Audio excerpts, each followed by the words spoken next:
Dom here from Essential RC. Thanks for tuning in.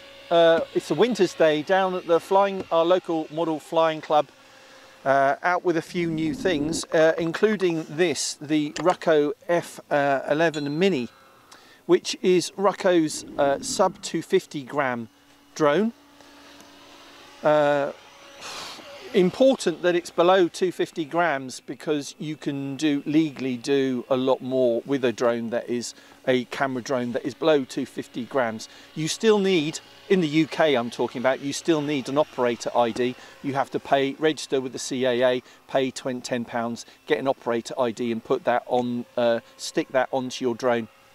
If it was above 250, if it was 250 grams or above, then you would need a flyer ID. A flyer ID necessitates that you take a 40-question test to prove that you know about the drone code in the UK and Europe, and you're competent to fly. You know how to fly safely and responsibly.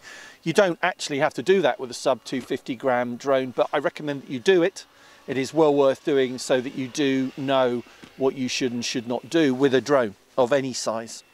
So anyway, this is the Mini.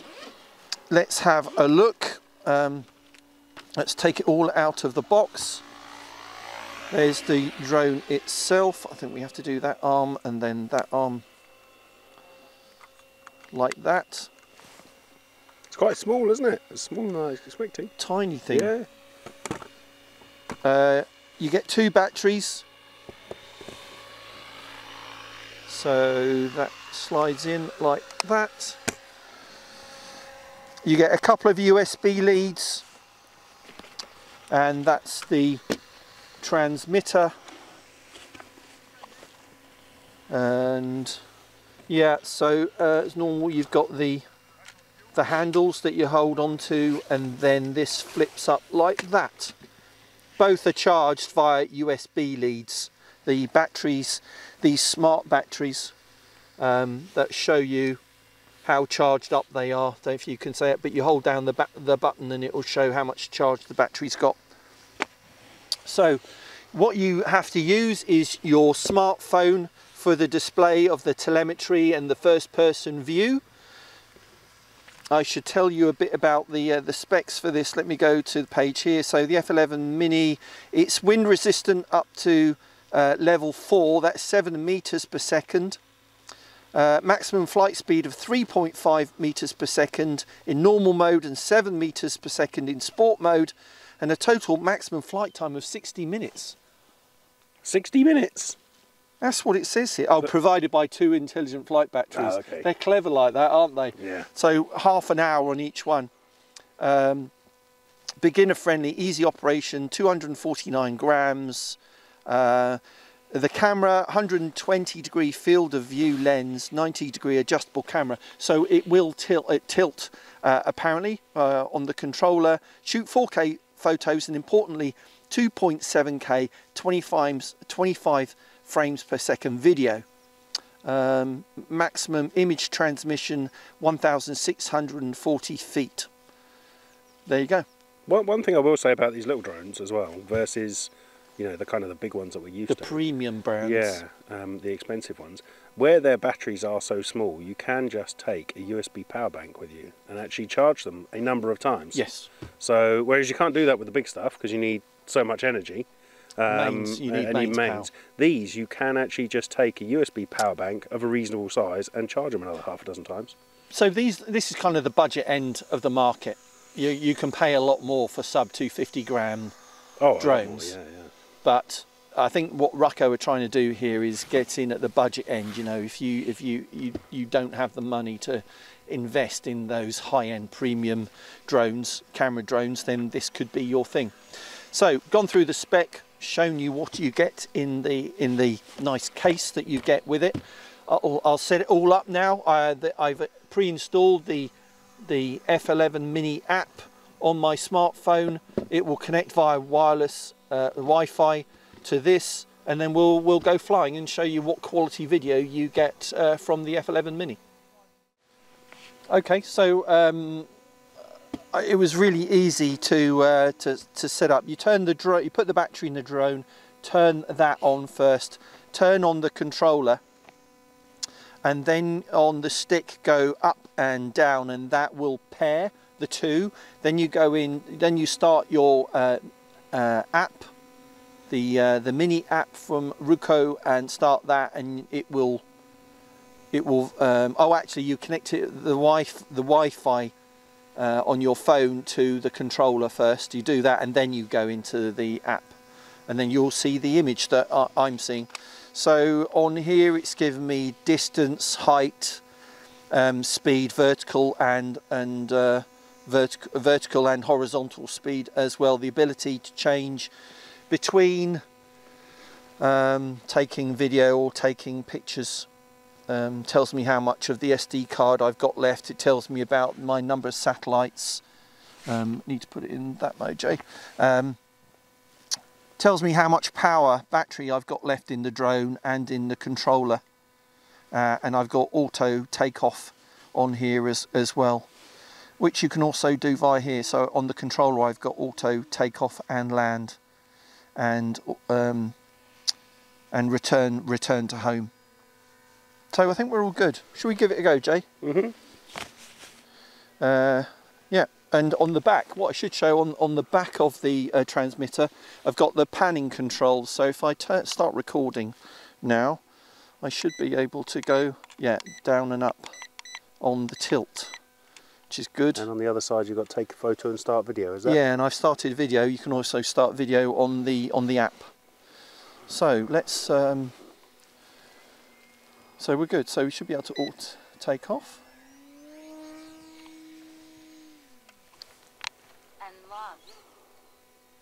I had to arm first by doing sticks to the centre and down, so I've done that. Fly. So we're up.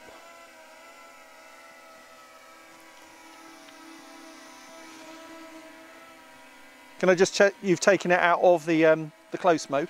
Yeah. Cool.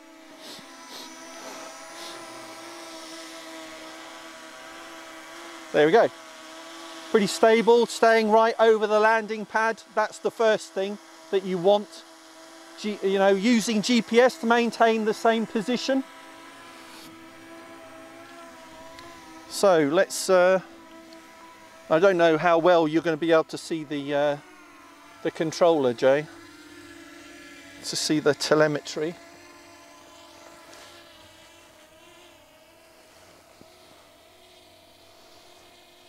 So we can see there we're at height, we're at 30 metres, yeah, and stationary.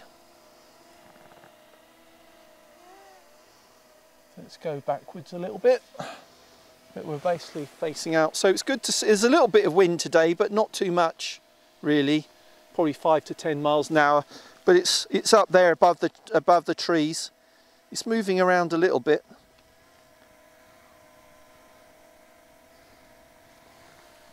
Keep going up.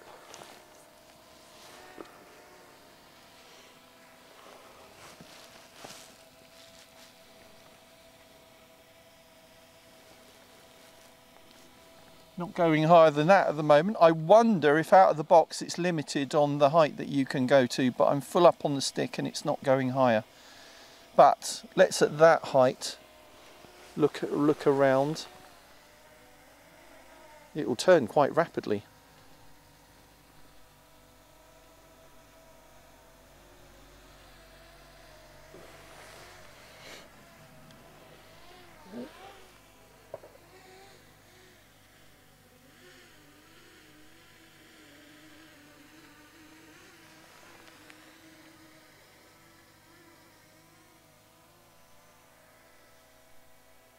Quite an agile little thing, it moves around quite quickly. And I'm just in normal mode.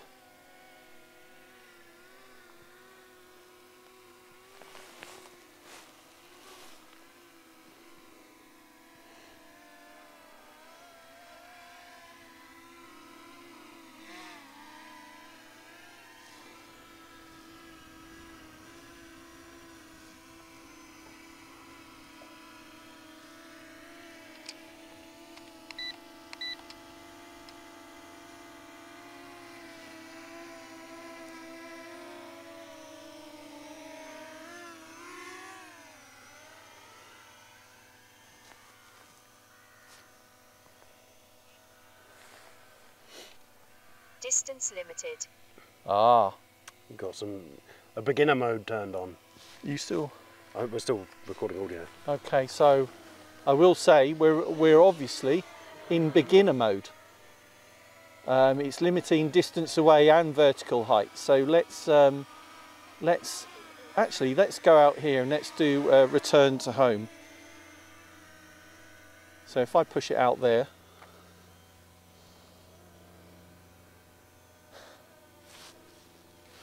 Distance limited. Okay, but if I click on that button.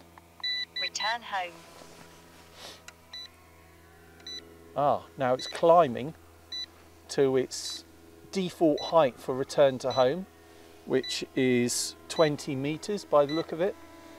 Enough to clear trees? Yeah, enough to clear trees, and then should come down. They're directly above us at the moment.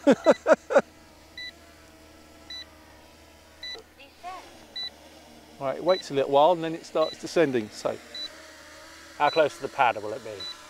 Well, it's not going to hit it, but it's going to be pretty close.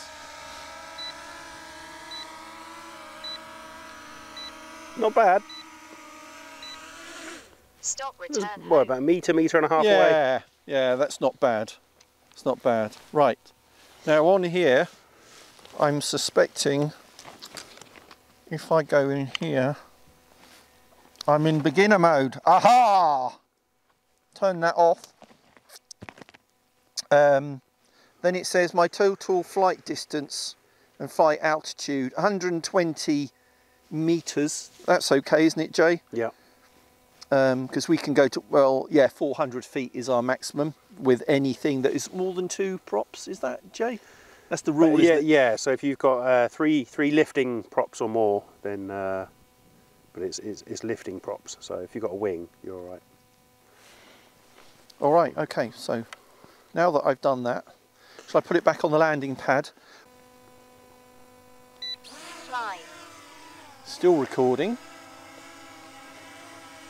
But let's see if we can get a bit of altitude this time.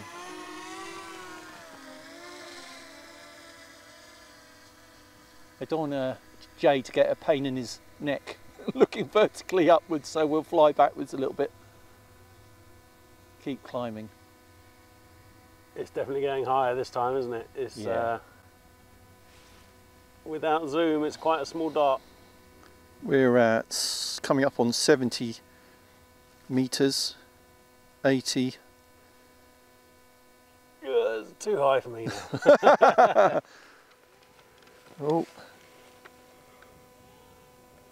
110, 120. Height limited. Height limited. So we're there.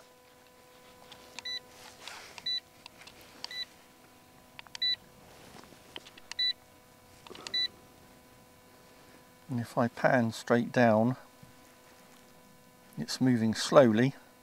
You can see us. There we are. There we There's are. the little orange landing pad.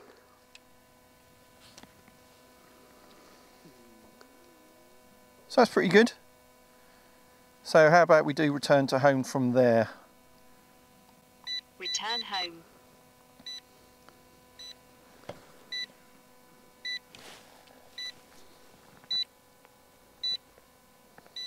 I'm directly over my head.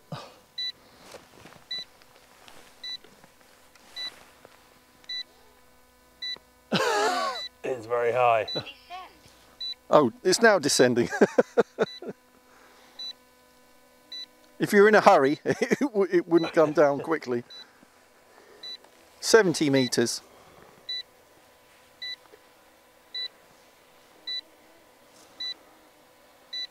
$50 meters.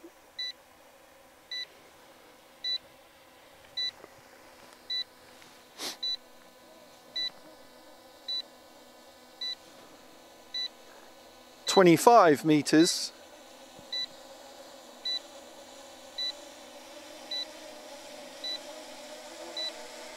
Ooh, it's better than the last one.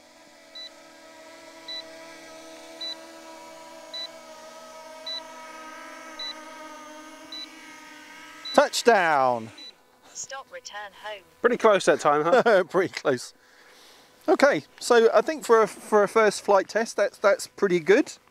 I'll stop recording on the video. The other thing I'll show you on here, I haven't figured out how to go into sport mode, but on this little icon here you go. You've got lots of other things that you can do. GPS track, orbiting flight, route planning, where you can set waypoints and it'll do that. VR split screen, angle adjustment, remote control level and recording. So there's particularly these different things might be interesting, where it will follow you, or you can orbit around a point of interest, or set waypoints so you want to fly a route. That could be really interesting. Send it out on a mission. We'll do those in future videos, but otherwise that's it for this video. Our first demo of the F11 Mini from our friends at Ruko. Hope you enjoyed that. If you did, then please subscribe, click the bell icon for notifications for our future uploads and live streams. But otherwise, we'll be back soon on Essential RC. Thanks, Jay. No problem. See you soon. See you next time, guys. Bye. 120. Height limited. Height limited. So we're there.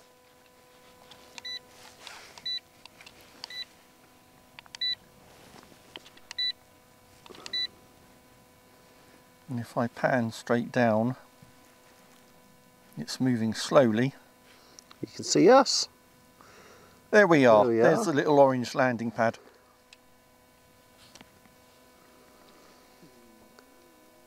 So that's pretty good. So how about we do return to home from there?